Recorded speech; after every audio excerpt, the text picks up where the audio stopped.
Hello, I'm Mantastic'c and Fantastic, and today I'm going to be reviewing and summarizing Peglin. So, Peglin is a Pachinko roguelike experience that can be completed in about 60 to 75 odd minutes, and in all honesty, it is becoming one of my favorite games to play simply because it is lighthearted in both aesthetics, sounds, and theme, along with the fact that it is just simply fun to play, and it kind of scratches that little pinball itch I've had because it's one of my favorite things to do when I was younger. And Peglin, because of the Pachinko-like nature, you're basically launching an orb and it bounces around, hits pegs, does magical things, and due to the roguelike experience, the types of orbs you fire will vary and have different abilities and power-ups, as well as the relics that can greatly augment or modify your existing gameplay experience. So, without further ado, I think I should probably explain what a roguelike game is. So, the roguelike genre is a relatively new genre overall because it offers a full zero-to-hero game experience in which you start weak and quite fragile, so to speak, and over the course of your gameplay, you will acquire various power-ups to get stronger overall. And one of the hallmarks of roguelike genres is only seeing a limited number of possible power-ups or items in a given run. For example, let's say there are 100 different types of power-ups you could possibly acquire in a given game. But whenever you say clear an encounter, you'll be given a drafting choice. And by drafting, I mean you would say draw 3 of those items, and then you can only keep 1 of those. And because the pool is of 100 or so, let's say, it's going to be challenging to find the exact specific combination over and over again to make a run like a duplicate or a carbon copy of a previous one. So a large part of roguelike games is actually planning out how you can utilize the tools you are currently given and formulate them and just kind of mush them into a cohesive strategy that actually has some synergy. So generally speaking, at the start of these types of runs, you will oftentimes pick whatever is either the coolest or the strongest in a vacuum and then just build around that. But you have to be able to pivot and adapt your strategy because, like I said, you're drawing at random from that, say, random pool of 100 items. You don't necessarily have perfect synergy all the time. And just because you started with synergy XYZ, you don't want to necessarily pigeonhole yourself into it until you get further along in the run, because later on you may actually encounter some other synergies or items that just fit yourself better or just end up being stronger overall because of other external reasons. So, in essence, a roguelike game essentially will let you go from 0 to hero within 60 to 90 odd minutes. You can have different cards, relics, artifacts, or ways to increase your power level that will vary from run to run. And because of that, no 2 runs will be identical. And in all honesty, part of the joy of playing roguelike games is discovering new synergies and strategies, because oftentimes, and I'm definitely guilty of this myself, I will like a particular strategy and try to obviously replicate that more often because it feels more consistent. But if I'm not offered those particular pieces to make that strategy work, I'll have to actually explore something else to find a way to achieve victory. So, returning to Peglin, what are the pros and cons of Peglin? So, one of the big pros, and I think probably the biggest reason why I enjoy Peglin, is the fact that it makes me just laugh, cheer, and groan in frustration so much more than any other game, because yes, you do have some skill involved and you can control how you launch yourself, but at the same time, a bit of luck or a modest amount of luck is definitely going to be involved, because once you launch yourself, it bounces around. You don't necessarily get to control what happens afterwards. You could have a good strategy with the types of orbs you bring, and hopefully you aim well, but there's a bit of almost push your luck or just pray to RNGs that something good happens. And building upon that, Peglin is simple to understand, and you can definitely just pick up and play right away. You don't have to read through massive amounts of text in order to understand what's happening. It's just aim, shoot, bounce, bounce, bounce. Probably can figure out from there, in all honesty. And for myself, when I was younger, I always loved pinball. For some reason, whenever I was able to go to an arcade, I would make a straight beeline right to the pinball machines, and I would just sit there the whole time. I didn't want to play anything else. In all honesty, I could play those kind of gun shooting games or other stuff, but pinball just was the most fun for myself, and Peglin, in all honesty, scratches that similar pinball itch, because yes, you get to shoot, it bounces around, you could get multi-balls, and Peglin, as you can kind of hear in the background right now, it has pretty pleasing music overall, and sometimes when you launch an orb and watch it like slink around a little loop, it just feels extremely satisfying. And then for Peglin itself, you do have 4 unique characters to pick from who have their own like items and orbs that are possibly available to them. So you can kind of like say lean into a bit of a strategy, like the Roundrel, for instance, has like specialization in critical strikes and debuffs. So if you kind of like that playstyle, you would pick the Roundrel because they're more likely to find synergies with those particular mechanics. So having a bit of control of what you're kind of starting with is nice, because a lot of times when I do play roguelike games, I will imagine a strategy in my head, and it's obviously nice if I'm able to make that strategy come to reality. With that being said, I do enjoy bomb builds because bomb builds are kind of a bit of a blast. And many of the orbs do feel truly unique in how they perform and function. Some of them are like magnetized. They don't necessarily follow gravity. Others pierce through things. Others make bombs. Some make multi-balls. There's so many different ways you can actually customize a given run. And many of the relics definitely break the game or just change the rules in such a way that you weren't expecting, because, for instance, one of them kind of reverses gravity. Instead of, things falling down, they'll fall up instead. Definitely changes how you think. So, what are some of the cons of Peglin? There are definitely less ways to customize and upgrade orbs. It's just a straight linear path of level 1 to level 2 to level 3. That's it. Other roguelike games I've played have more variety in ways you can actually upgrade and customize a given, like, say, item.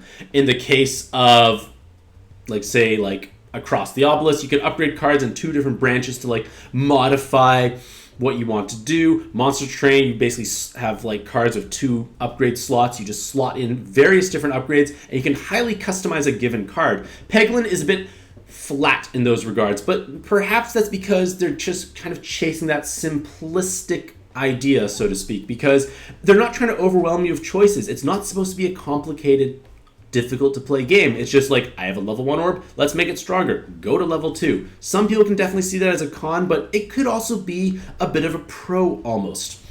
At that same time, I think probably the largest drawback, at least for myself sometimes, is that you can definitely be at the mercy of RNG or just randomness. Because if the refresh peg gets stuck in a horrible spot and you're playing the higher Crucible or Ascension or difficulty levels, it can feel quite punishing and unpleasant. And that's another big con I have, at least for Peglin. I have got, I think, to Crucible 15, and it's starting to feel pretty oppressive. Like, you have to be so much tighter in what you do. You don't get as much, like, freedom to explore. I don't mind, like, the enemies getting a bit stronger, but, like, being poorer does not feel nice at the higher Crucible levels. And then the last con, which might actually be a positive for you out there, is that there is definitely a bit less depth compared to other roguelike games. A good example is the fact that the ways you upgrade and customize yourself are not that deep by comparison. But again, if you don't want to play something that's too complicated, you just want to basically pick up something and play, don't have to think too hard, just watch a orb bounce around, Peglin may actually just be the right call for you. And in all honesty, like, these are definitely cons, but for the most part, I do feel like Peglin is a wonderfully enjoyable game. So, what is the basic gameplay loop of Peglin? So, in Peglin, the goal is to clear all 3 acts without dying, and within each act, you'll have to basically navigate through the map, so to speak, and you'll encounter different monsters, you'll have different events, merchants, and possibly treasure you can find. So again, that kind of fuels the whole roguelike experience of you have to navigate around a given map, and you kind of can plan out your route, but the big twist in Peglin is that whenever you finish an encounter, instead of picking where you want to go, you actually have to launch yourself as an orb and hope you exit the pegboard in the correct direction. This is where some of the most frustrating aspects of the game can come to light, because I would say I really, really, really want to go to the left because there's something there I want to visit. But unfortunately, when you launch and bounce around, you may end up kicking the complete opposite direction and not navigating where you want to go. So, basically, I feel like there's not too much to explain beyond just saying that you launch yourself, it bounces around, you hit pegs, you deal damage, reduce the enemy's health to 0 before your health gets to 0, you advance to the next area. And what makes Peglin work? So, as I mentioned beforehand, pinball is something that I honestly love and think that's pretty exciting. And Peglin does scratch that pinball itch of like, yes, there is some skill involved, but sometimes it's enjoyable to watch a bit of randomness occur. It bounces around, things may work out the way you want to work out. When you make a great shot and it works out exactly as you planned it, there is an immense amount of satisfaction in there. Because while this game does definitely suffer from higher randomness compared to possibly other roguelikes, it does require some skill. Like I said, I've only got to Crucible 15 or so of 20, and Oki, who is talking in the chat right now, is a bit of a master of Peglin. They've completed Crucible 20, I think, on all the characters. So, like, clearly there's obviously some skill, or they just enjoy just bashing their head against the wall repeatedly. So, the biggest drawback, I feel like, is obviously the randomness aspect, where at higher crucibles it can feel punishing because if the refresh peg is stuck in an awkward position, it can take a lot of effort to dig it out and just clear a pathway in order to actually hit that refresh peg, because if you don't hit the refresh peg, your pegs are missing and you're not going to be dealing enough damage overall. But with that being said, there is quite a bit of variety in what you can do to customize your run in order to have a more enjoyable experience, or kind of like fulfill whatever fantasy you may have. For instance, Orion Rogue enjoys the fact that bombs are a blast, and maybe you do want to build a bomb build and you are given some bomb orbs early on, and you can make that explosive strategy become reality. So, in conclusion, for my summarization, I honestly feel like Peglin is a truly delightful game because it is both fun to play and actually even just to watch. For myself, I've had a bunch of my real-life friends come over who I let them try, I said, just play Peglin, I'll watch you, it's kind of entertaining. And their eyes kind of light up with joy when they watch themselves like bounce around, when they discover that you can shoot themselves in such a way they can slink around and pop all the pegs. They just get so happy, and it's just a joyful game overall. And many of those friends that I mentioned actually went home and bought the game and now play it themselves. So perhaps it might be something that you find interesting. And with that being said, I do sometimes talk quite a bit, and it might be possibly better to actually just watch me play a little bit of a run so you can kind of get a better idea as to what Peglin is all about.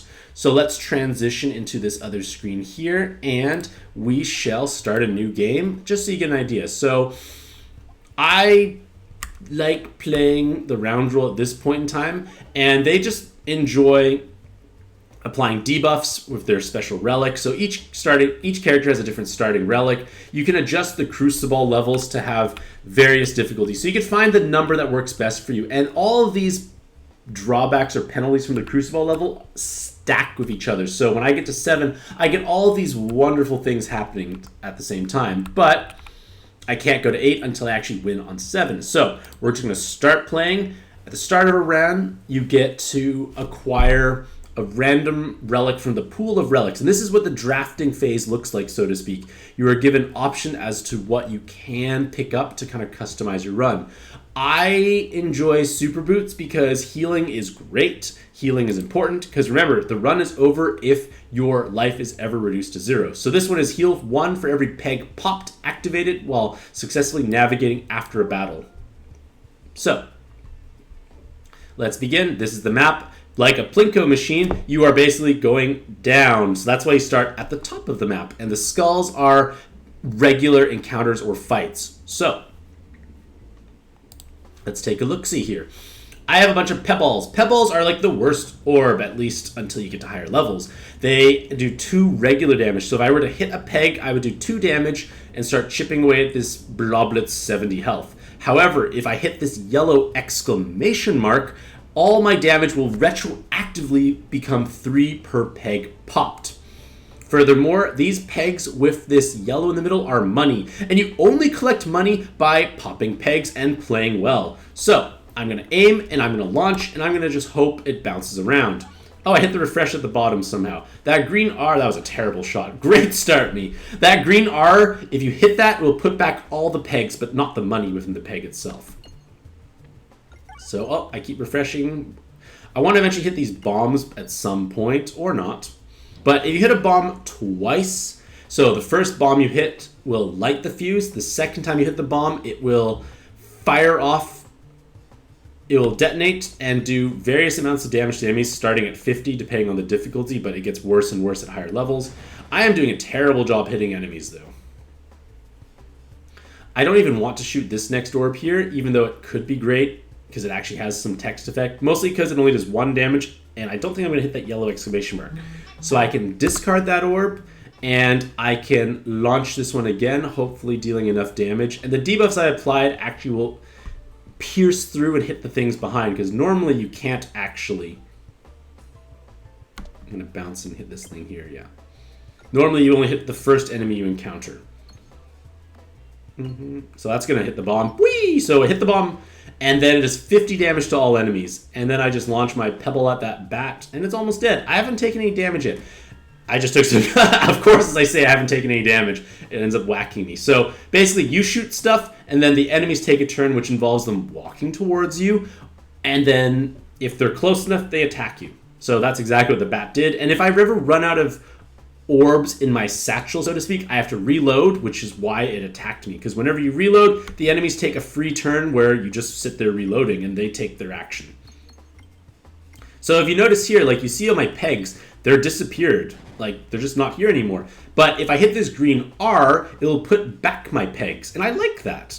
However, I'm going to shoot down here to bounce around to pick up the money. And I actually detonated the bomb, so I'm actually going to win right away. I was just trying to pick up money, because you only pick up money whenever you play stuff. So then upon finishing an encounter, you get this reward screen where you can spend your hard-earned money. I have 55. I did a pretty good job collecting money, actually. And I could buy a new orb to improve myself. So, do I want the cleave orb, which is each crit triggered causes this orb to pierce an additional enemy up to 1 more. You can see that if you level it up, it becomes more penetration, and the damage also goes up. Oops. Conversely, this crit Sobolas triggers a crit every 6 pegs hit, up to 10 times, but when it's drawn, it creates an extra bonus critical peg. Gets stronger and stronger. Wrong button again. Or this Spinfectious Sting. I can add 1 Spinfection, which is basically poison, to a single enemy, and then it does 2 poison, or 2 more Spinfection on a crit. The numbers get better in terms of debuffing. For myself, I feel like I'm going to be a little bit critical of this, and I'll buy the Crit Sobolas. I don't know what my strategy is going to be, but having easier access to critical strikes is never a bad thing. So I'm going to purchase it, lose the money, and then I'm actually going to upgrade it right now unless there's a shop nearby. There's a shop nearby, actually. Maybe I just go to the shop. Maybe I shouldn't have bought anything. But we'll just continue. And I want to navigate to the right. So this is where the difficult part comes in. I could hit the pegs to get money, but at the same time, I don't want to go in the fire, but I want to go here. So what I'm going to do is I'm going to shoot to the left, and it will kick right, because it's kind of like playing like snooker or pool. The angle it enters in is the angle it comes out. So this is going to basically bounce up and to the right. Whee! Perfect. I got 1 extra money with only minor amounts of risk. And because of my boots here, I healed 1. I get an event from the question mark. The crows are circling above. These are just going to be 3 more pebbles. I don't like my pebbles. I want to get rid of my pebbles. So I'm just going to run away and get pelted by the stones that the crows are dropping on me. I didn't get any extra pebbles. So I'm going to try and keep going to the right to go to the shop. So shooting like this should result in me going to the right. In all honesty, the navigation aspect of the game can sometimes be the most stressful. It's another... Oh, nice. I love this event. I can use my satchel to scoop up the forge.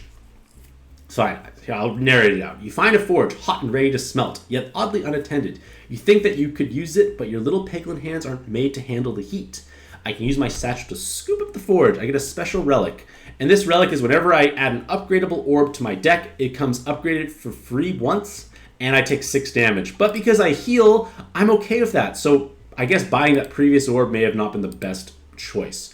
And I want to go to the shop here, so I got to somehow bounce and get rid of the pegs and not go left. What the fish? Go right. Yes. Stay there. Stay there. Yes.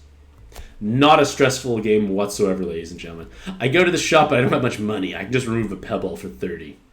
So I could remove an orb. I could have bought relics if I had more money. I could have probably just bought a better orb instead of spending 25. I got impatient. I was just excited to see the reward screen. So we're going to remove a pebble from my deck. And now my deck or inventory has only 3 pebbles, this evasive maneuver orb, and that Cryptosobolus. And that being said, for the purposes of kind of this review and kind of like a little bit of playthrough, it probably gives you a reasonably good idea as to what this game kind of offers. And as you probably can see, as you keep progressing, you're going to get stronger and stronger, new abilities, new relics, new orbs, more upgrades, to then build a cohesive strategy because the enemies, like yourself, will also get stronger. So that being said, hopefully all you lovely ladies and gentlemen out there in the audience enjoyed this video. Let me know what you think about this kind of series or style of like game reviews, plus a little bit of play in the comment section down below, because your feedback is incredibly important and valuable to myself. Now that being said, I wish all you lovely ladies and gentlemen out there in the YouTube world a truly fantastic day. I wish the best luck in your own Peglin adventures, and happy puzzling.